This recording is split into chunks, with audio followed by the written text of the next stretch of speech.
Engine Strip, Craftsman EZ-3 Lawnmower, Part 3, William Hovey Smith, 2024. This is Hovey Smith, the Backyard Sportsman. And we are starting off today in the shop because I wanted to show you more about the head of this EZ-3 15.5 horsepower Briggs Stratton engine that we have been disassembling. It has problems.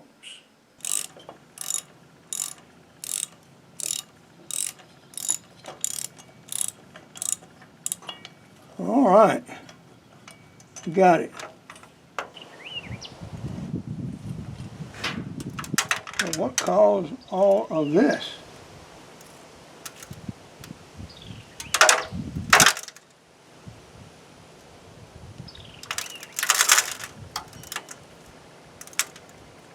I don't know. When we removed the head, hunks of carbon just fell out. And they were solid enough that they actually made noise as they fell. And as you can see, it's stuck on the metal rather fiercely.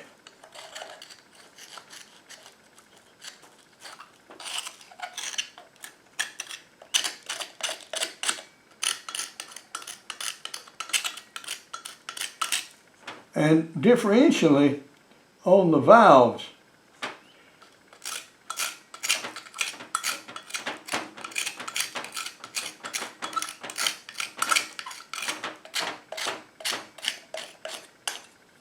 now the valves will remove, I think, yeah.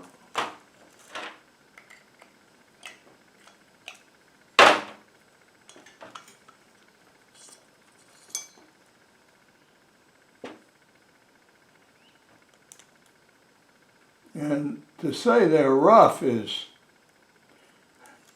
certainly true.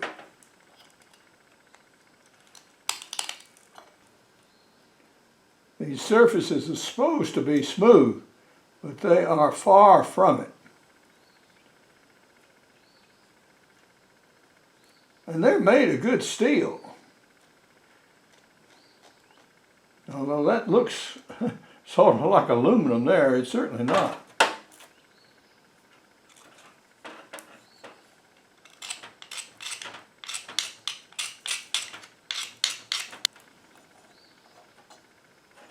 This one is in somewhat better shape. At least it looks something like a valve. Did you put that in an engine? Maybe. The seats here seem to be all right on this one.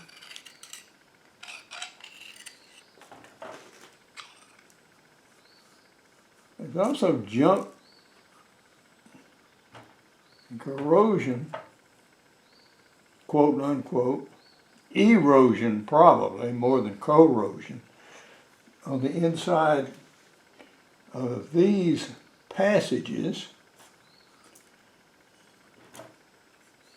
Okay, what else we can see here?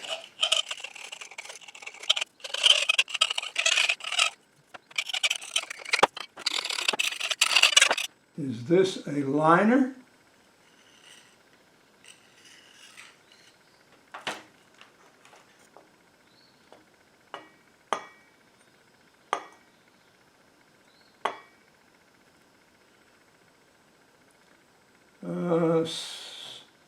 That appears to be steel. Aluminum, of course, is non-magnetic, but that certainly is. So yeah, there is a liner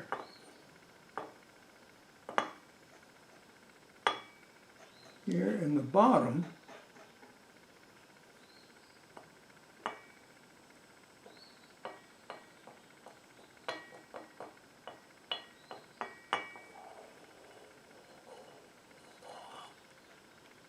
there on the sides it's non-magnetic.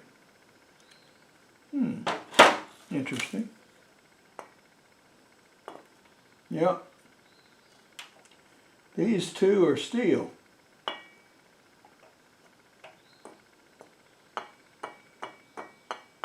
That attachment is not.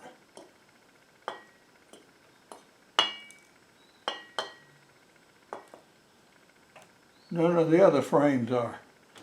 Okay.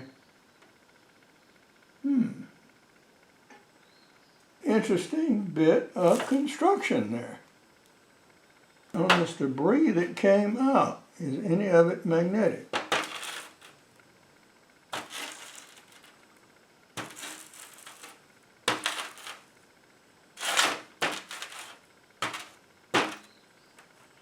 The answer is yes.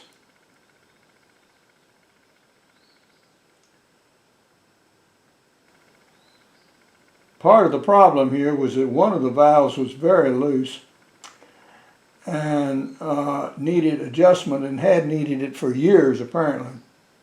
And that was the reason for the large part of the carbon buildup here. Now about the metal erosion, can't say about that one, but that was certainly going on as well. Rebuild?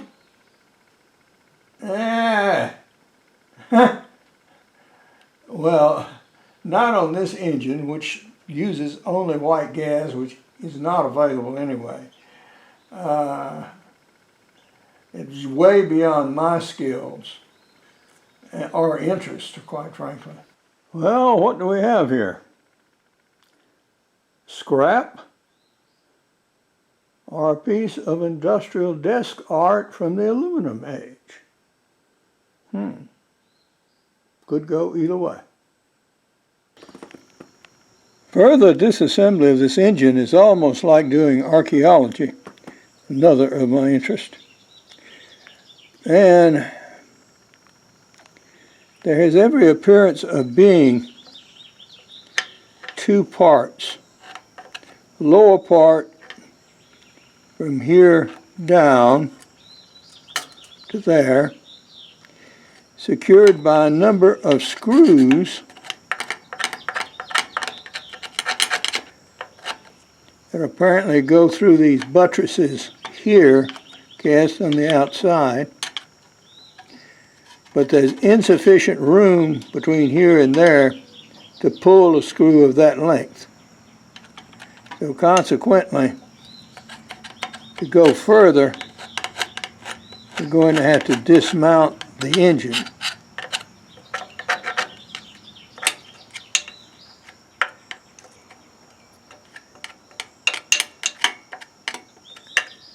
And there are 4 machine screws on each corner, here, here, and 2 on the opposite side. By going underneath and using a long socket, we have successfully pulled these 2 engine retaining bolts. However, those on the other side of the machine are blocked by the clutch mechanism. I'm going to go ahead and remove everything I can from this side of the lawnmower frame, because to remove the clutch there are nuts and bolts, so I need to get on both sides of pulleys. Consequently, my intention is to try to flip this thing and move it up so it rests on its wheels so I can work on it easier. As usual, these are tight. I've had to use a breaker bar on a lot of them.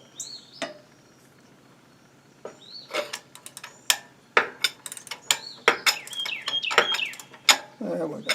Now I can work with it. Using the pipe wrench here to take off this oil spout. I can't say I'm using every tool I've got in the house, but we're certainly working on it.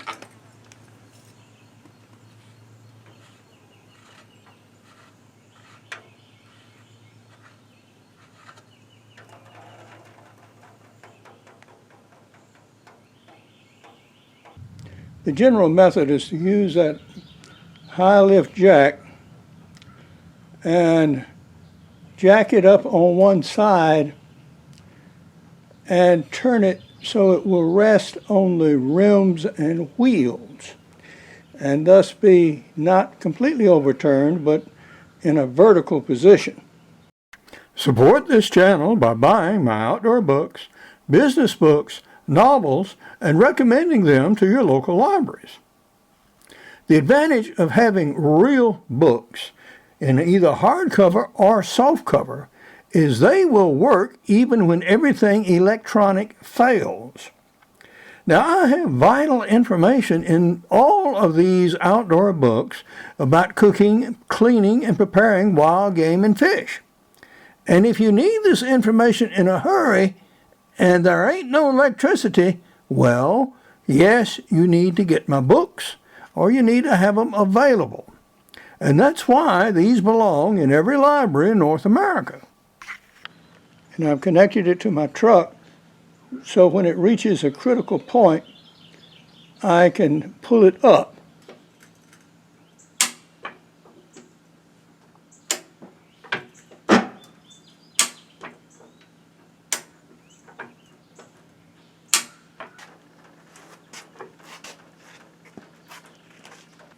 It's looking like it's doing what I want it to do, that is to tip over there on the hubs.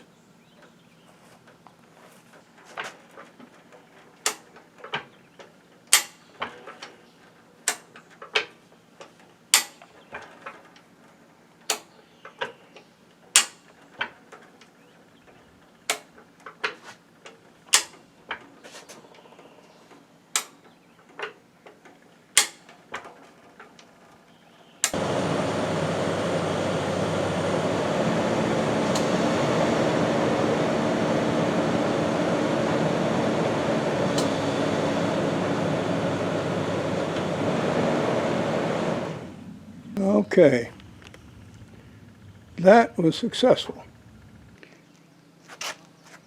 As you can see, the jack is picking up badly and was only bearing just by the very little bit. So I put a brace under it. Now we'll try another inch or two and see if that will hold.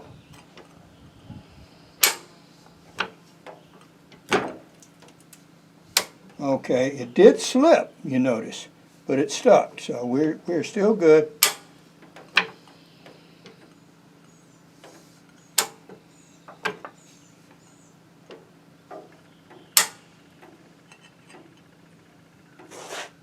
I believe we're getting very near the tip.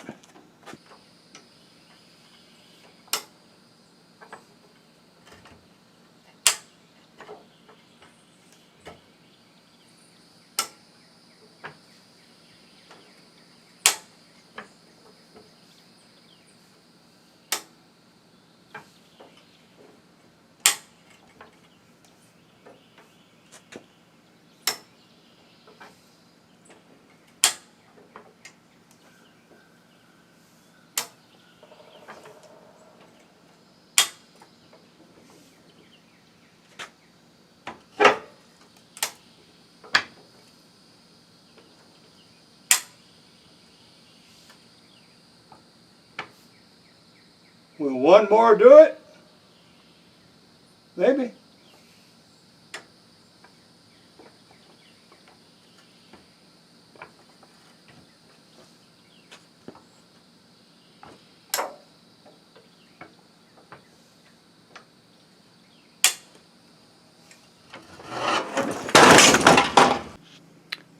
Once it started moving, the weight of the engine caused it to tip completely over.